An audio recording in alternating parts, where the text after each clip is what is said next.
সংবিধান হচ্ছে মানুষকে সভ্য করে। সংবিধান না থাকলে মানুষ জঙ্গলি হয়, যেটা আমরা গত 18 মাস দেখেছি। রুল অফ লর, গণতন্ত্র, রুল অফ লর কথা বলতে গেলে প্রথমে সংবিধানের কথা বলতে হবে। হ্যাঁ, তো আপনি যদি রুল অফ লর কথা বলেন, গণতন্ত্রের কথা বলেন, আইনের শাসনের কথা বলেন, তাহলে আপনাকে অবশ্যই আগে সংবিধান রাখতে হবে। সংবিধান হচ্ছে একটা হেডলাইনের মতো। সংবিধানটা কি, আমি যদি একটু মেটাফরিক্যালি বলি, সেটা হচ্ছে একটা জাহাজ। ধরুন আপনি একটা প্লেজার ট্রিপে যাবেন জাহাজে। ওই জাহাজে 50 জন লোক থাকলে তার আগে সিদ্ধান্ত নেবেন আমরা কি সেন্ট মার্টিনের দিকে যাব নাকি সুন্দরবনের দিকে যাব। Destination of a nation.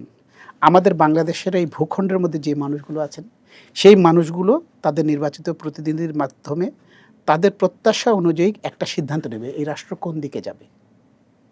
এই রাষ্ট্র কি ধর্মভিত্তিক রাষ্ট্র হবে, নাকি সেকুলার রাষ্ট্র হবে, নাকি ক্রিশ্চিয়ান রাষ্ট্র হবে, নাকি হিন্দু রাষ্ট্র হবে। এগুলো ডিসাইড করে সংবিধান, এবং সেটি জনগণের আশা আকাঙ্ক্ষা প্রতিফলনের মাধ্যমে, এবং এটার মূল কাজগুলো করেন হচ্ছে জনমত। জনমতটা রিফ্লেক্টেড হয় জনপ্রতিনিধিদের মাধ্যমে এবং সংসদের মাধ্যমে, মানে পার্লামেন্টের মাধ্যমে। আর সংবিধানকে যদি আপনি বারবার চেঞ্জ করেন, একটা গাড়ির গতিপথ যদি বারবার চেঞ্জ করেন, একবার কুমিল্লার দিকে রওনা দিলেন, একবার রাজশাহীর দিকে রওনা দিলেন, আপনি কখনো পৌঁছতে পারবেন না।